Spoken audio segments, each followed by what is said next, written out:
the show. I'm 21 years old. I'm from Frederick, Maryland. Let's see. So I really got interested into science way back when I was in about high school. So before I was really into science, I spent most of my life doing sports since age 6. And so I remember thinking one day I used to do football as well as track. And so one day in the summertime, I had 2-a-days for football as well as I was finishing track from the spring season. So I was doing AAU track. And there was a lot of strain on my body. I was very tired. I remember one day having football practice, then leaving football practice, going back home for a few hours, having to go to a track practice, and then having more conditioning for football later that day. And when I came home, I was just thinking like, man, I'm so beat. Like I can't keep doing this. I'm not going to be able to recover in time for my races coming up for track. And I realized in a few days my body was ready to go. And this was me in ninth grade, and I was just thinking, the body is such an interesting thing. Like metabolism is so interesting, how quickly your body can recover from different aches and injuries and ailments. And so with that, I thought, how does that really work? And what is the mechanism behind how the body functions and how the body heals itself over time? And so with that initial curiosity, I really got interested into science and mathematics, which led me to take classes like first regular chemistry, and then starting to take AP advanced placement chemistry as well as advanced placement calculus to understand more about the math that goes into sort of the phenomena inside and our bodies and around us. And then so from there, by the time I was a senior, starting to think about what I want to do, I was fortunate to have an internship at the National Cancer Institute, where I started looking at different computational software to represent ribonucleic acid or RNA. And after that experience, I really was thinking about, how can I make this applicable to the real world and applicable to people? And so that interested me into chemical engineering. And so I'll be graduating in actually 2 weeks from UMBC with my Bachelor's of Science in Chemical Engineering. And I'm really just, it's been a great decision, to choose chemical engineering as a major. It's really shown me a lot. It's shown me how versatile the major is. There's some days I'm doing computer science stuff. I'm a chemist. I apply a lot of different physical equations. I do physical chemistry. It's just a very holistic major, and I've learned a lot in these last 4 years. So nice. Awesome. Now I want to comment on what you just said. You said it's the phenomena that surround your discipline. And so the next thing with that is, why are we doing science at all? Really, the origin of science, we're trying to benefit society. We're trying to master and understand our environment and, the many reactions and other things occurring inside of us. And so I think having that passion as well as translation of that passion into something tangible to benefit others is crucial. Awesome. Jabril? You mentioned. And so, a lot of times there's always this conflict and argument of the dichotomy between religion and science, and people thinking that they can't coexist. And for me, actually, so right now as a senior, I had this class called senior design as a chemical engineer. So you have to, at this point, you bring together, thermodynamics, kinetics, all the things that we've learned for a final presentation. And so part of this class, we had to take basically I guess you could call it a personality test. And so when you took this test, you got 5 traits back that characterized who you were. And so for me, one of the traits I got was connectedness. And that trait essentially said that you believe that everything that happens, it happens for a reason. And so for me, when I saw that trait, I was not really perplexed because that's something that I think was instilled in me from my faith. And so I really don't have a very specific event, but I would just say for me, as someone who's carried a very strong faith and strong Christian background, every day I look at what goes on. I look at the very complex things I've learned, and I just feel like this isn't random. And that's personally by me, that's my perspective. But I mean, for me, that's just something that I think since I really start to get into science, get into engineering, and see all the many correlations and equations and findings that we have, I just always find a way to sort of relate that back to Genesis and the beginning and God's ultimate plan, I think. No pun intended.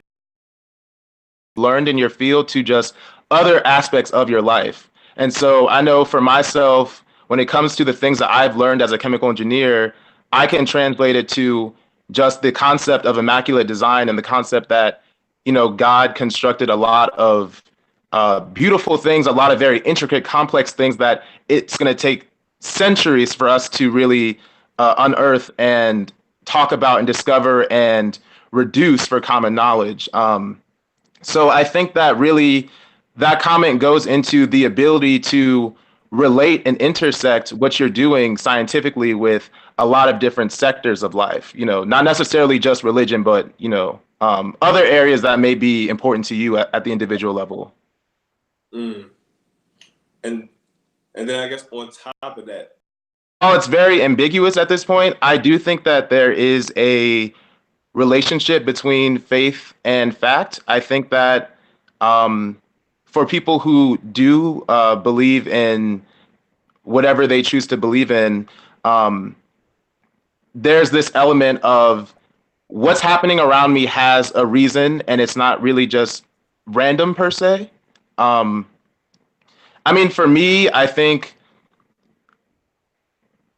the way I look at science, so you have the scientific method where there's a problem, there's a hypothesis, there's solutions, things like that. I think that readily can be applied to faith as well. When it comes to me as a Christian, there are a lot of things that I have had to go through, and so for me, that is identification of a problem, and then I'm thinking about what have I learned in my studies, my biblical studies? What have I learned from life? What have I learned from my family to combat this problem? What are possible solutions? What is the procedure to overcome this obstacle? So I think there are correlations. It's very difficult sometimes to necessarily say the direct parallels between faith and science, but for me, I choose to believe that there is one, and because I see one in my everyday life. So awesome, thank you. Things that have faith in yourself, and the reason why I say that is a lot of people.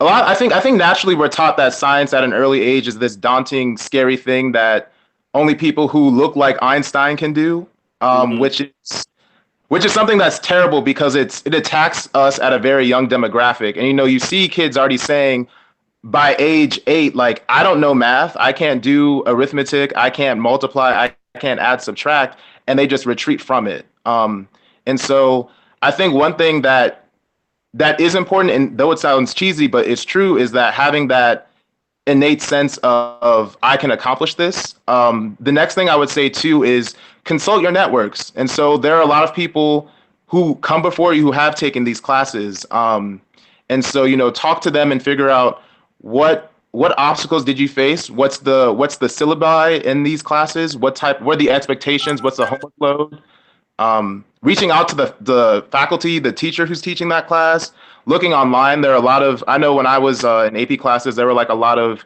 online tests as well as other course curricula that I found that helped me out, textbooks, PDFs, things like that. So, but yeah, definitely first just having that conversation with yourself and maybe somebody else that affirms I deserve to be in this space. Because I know for me, growing up in Frederick, Maryland, the STEM classes I was in, I would be, for the most part, the only African-American student or one of two. And that in itself was daunting, let alone, if I were competent to be in the class. And so I think another layer of this conversation is, what is the impact of race on somebody's sense of belonging and competency in the classroom? That's a scientific coursework, scientific disciplines. You have this sort of outsider phenomenon where you feel like, I do want to do this, but the environment does not seem welcoming to me. And that most certainly has an impact on your success. So, when you get into high school, because that's really where the pipeline begins, moving from high school in science to college, and then potentially from college to either a job or into grad school where you earn your master's, your PhD, potentially after the PhD, you go on to your postdoc or whatever. So it starts early. And so, just thinking back to my experience, I know for me, it was hard. There were a lot of people who sometimes it seemed like they didn't want to work with me. They didn't think that I knew what I was talking about, wanted to check my math all the time when we had group assignments. And it's something that you internalize. And unfortunately, sometimes when you internalize microaggressions like that from other people, you start to question, do I really deserve to be here? Am I intelligent? Do I understand physics, chemistry, calculus? Am I really going to be a successful engineer or scientist? So it's something, like I said, that it starts at a very early age, at a younger demographic, well before even entering college. I think for students of color, in terms of questioning placement in STEM. Mm. You mentioned something very key about how to test it. Mm-hmm. What would you say to kind of bounce back from? Definitely tell that person that was one interaction with one individual, and don't take that individual's word as law. Just thinking back to my own experience, 2 years ago, I went to the University of Texas in Austin to do research. And while I was there, I was in a lab where there were people there who were confused how I even got in. My credentials were questioned often. People were, telling me, well, this is a biochemistry lab and your background is chemical engineering. Why did you choose this lab? And, you know, even the concept of, when you don't understand something, ask questions. And so for me, the first day, I already read the papers that I was given and asked several questions about the topics that I did not have previous knowledge about.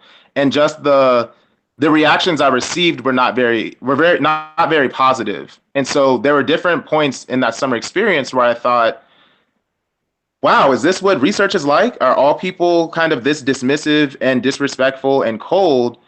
And I had a lot of conversations with my family as well as my friends, about this, and they reminded me, again, this is an interaction with this group of people, and don't let that interaction color your impression of how all of science is. And fortunately for me, my lab at UMBC is a totally different environment, and the lab that I was fortunate to have last summer at the University of California, Berkeley was tremendously different from that. So I think it just goes forward to say that you never want to just use one interaction with one person to paint a very broad picture of science, the scope of science. Absolutely. You never know what God may be protecting you from. Right. Us who don't know. That Anything? Yeah. For me, something that I really have enjoyed doing is serving and participating in the National Society of Black Engineers. So NESB demonstrates the strength in Black excellence and Black unity. And definitely when I came in as a freshman to UMBC, I really had not heard of NESB. I didn't go to a high school where there were NESB junior chapters. And so when I got to UMBC, I immediately was immersed in a culture that supported me, people who looked like me first and foremost, people who understood sort of, my desires, my long-term plans, people who, had the same interests as me in terms of my music, in terms of, food, a lot of just different things. I just felt like, I found a home away from home as soon as I got there.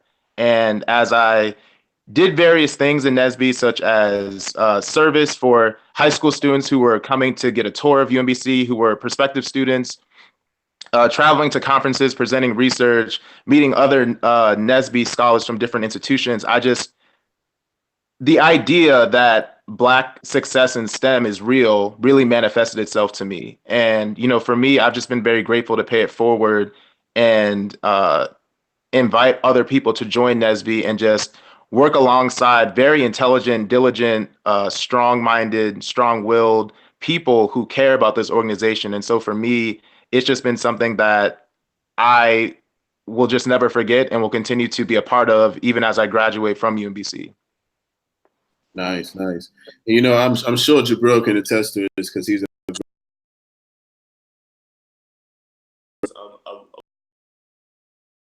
how is STEM benefiting society? And one thing that I like about NSBE, to every convention I've been to, there's always been a conversation about a current topic in society.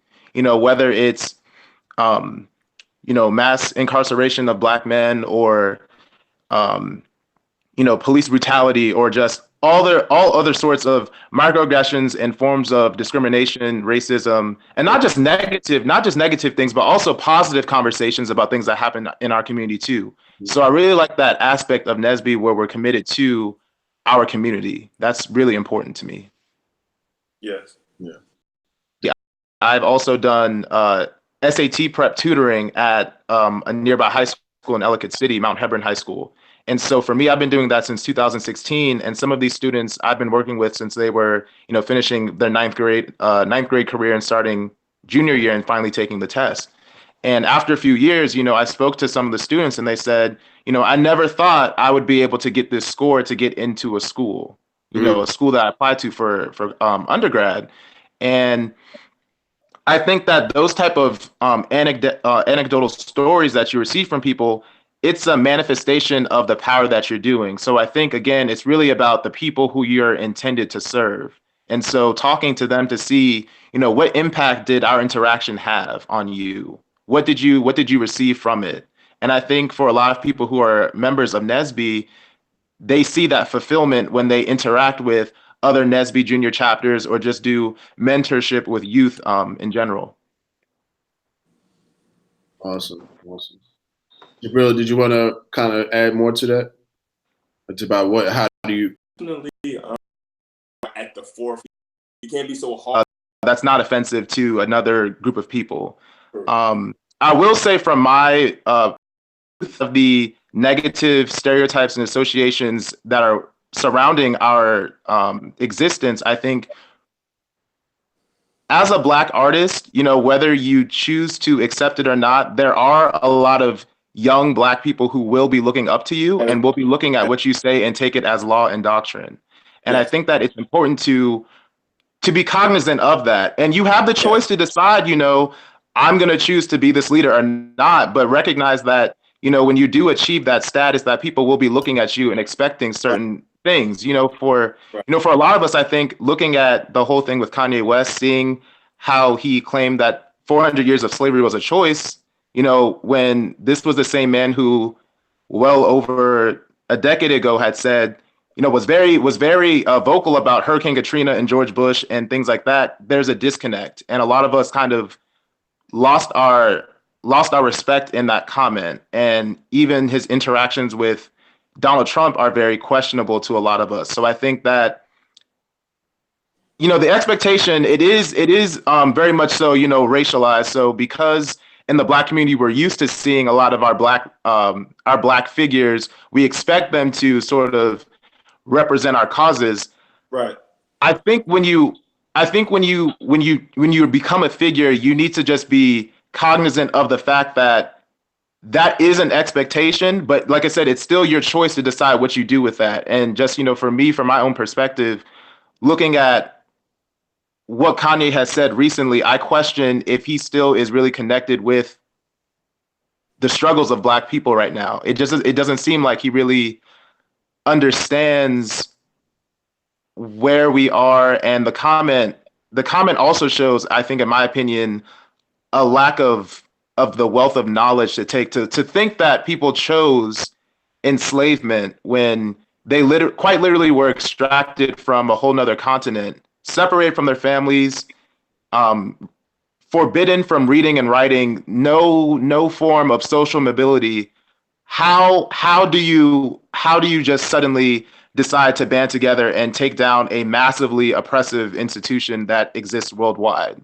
You know, at that time, there were a lot of different empires and imperialism and different factors that led into the continued enslavement of Black people. And then even after slavery ended, you have the remnants of slavery, such as Jim Crow and laws that prevented us from being able to vote and have capital and buy homes just because of the color of our skin. So there's a long institutional history that I think is missing from the conversation too. Mm-hmm. And that's a good point. And I think in our, I can't see any wet lab based work. I was looking at different macromolecules, looking at different ways to characterize them using computational software. So I was using PyMol, which is a visualization software package, as well as MATLAB to look at the different energies associated with folding of RNA. So for me, I was doing a lot of preliminary testing, a lot of troubleshooting with the long-term goal of applications for therapeutics. So I didn't have much exposure per se to directly seeing, how can this technology immediately affect cancer-based research right away. But the lab still is using what I started doing well back in 2013 to figure out how can we look at the mechanisms of different cancers and different molecules involved in remediation of these cancers and implement those into the medicine. Nice. And just based off your experiences so far, or not a community, but do you see all communities free from cancers that affect people worldwide? And they all operate on a different scale, and so it's very difficult to answer the question directly. But aside from the fact of, even if there is a way that we find scientifically to cure cure a cancer, the next question is accessibility to that cure. So that's another conversation, because most definitely there'll be some sort of financial aspect of acquiring that cure and having treatments for those individuals who suffer from those cancers. I think definitely as we move forward, we're gonna have more of the scientific know-how to understand how to treat and cure more cancers. But in terms of how readily accessible these cures are to different communities, especially when we talk about the combined effects of race and socioeconomic status, it's difficult to give a definitive response, I think, to that at this time. And that's what I wanted. That's what I kind of wanted you to get at. Worry of that ailment.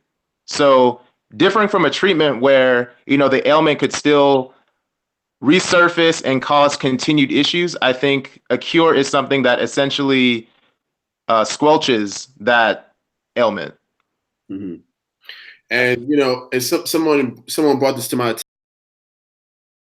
Sort of retreat from that to looking at the individual level, the actual person going through that experience, because having cancer isn't something that just affects that person. It also affects their loved ones, their coworkers, people around them, because this is someone who you cherish. Right. And then as that person, you cherish yourself. You want to live to, go on to, do great things and just have a great life. And so I think the statement "cure the person" is sort of restoration of that person's essence and showing them that, this is something that you can conquer. So I think it's more of a metaphorical statement than it is physically, curing the person. It's restoration of that person's mind and soul and motivation to continue living. Jabril?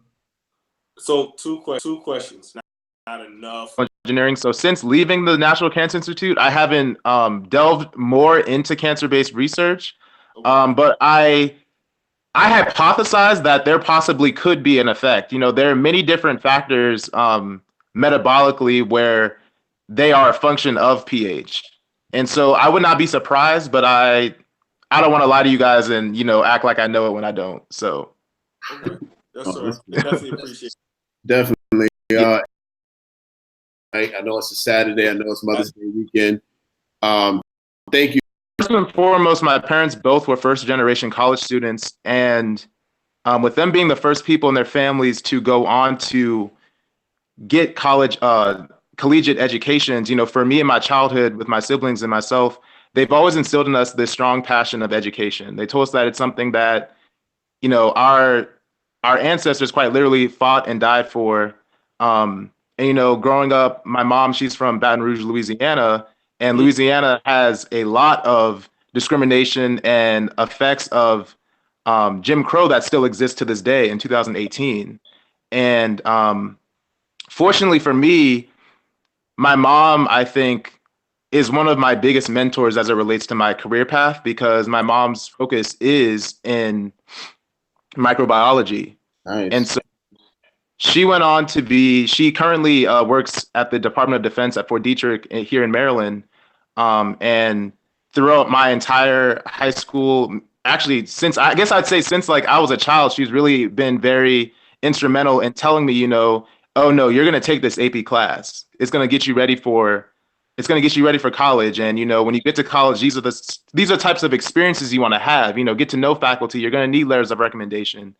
Every summer I would leave and, do research and talk to my mom about my project. She would ask me questions like, well, what's the problem? What's your hypothesis? What are your figures looking like? Are you labeling your figures well? And so growing up and having a scientist in my house was just very, very, it was just a good blessing to have. Yes.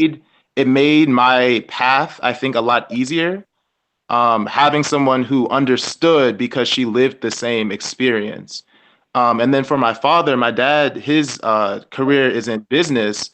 And even though he doesn't have that STEM background per se, he too understands the value of education. And I was going to say this, mentioning the Louis Farrakhan. Oh, yeah. Sorry about that. Yeah, I wanted to kind of touch on that. Yeah. How we as specifically Black men oftentimes are told, with us being athletes, this is your only route to social mobility and success. And so for me, I remember as a high school student when I was on the football team, a coach once had asked me, why are you in these classes? You could just be chilling, you want to be focused on having a GPA to be on the team. And, I'd spoken to my father about that, and he had reminded me that no one can ever take your education away from you. And don't ever allow someone to tell you that you need to diminish yourself for any reason. And so having that support from my father, even though he didn't have that STEM background, and to this day, he's just always pushing me, very supportive of me as I was, applying to different graduate programs, traveling to the different graduate programs. It's just something that I'm really blessed to have. And I think having this experience with both of my parents in my house really pushed me to want to give back and be mentors to several different students and let them know that, you should never allow people to tell you, because a lot of times when people don't understand your dream, they'll tell you that it's far-fetched and that it's whimsical and stupid and you shouldn't be doing that. You should be doing something else. I still quite remember when I graduated from high school, people were asking me, why are you doing chemical engineering? That sounds really difficult. Like, are you sure you want to do that? Have you looked into other majors?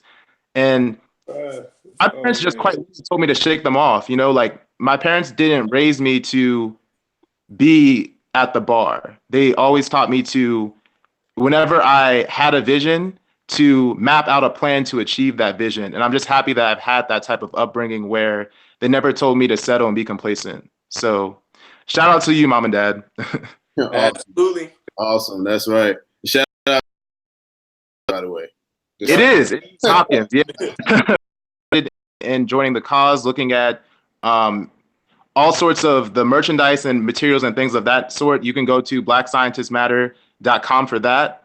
Another shout I want to give is to my friend Kellen Hale. He's from Frederick too.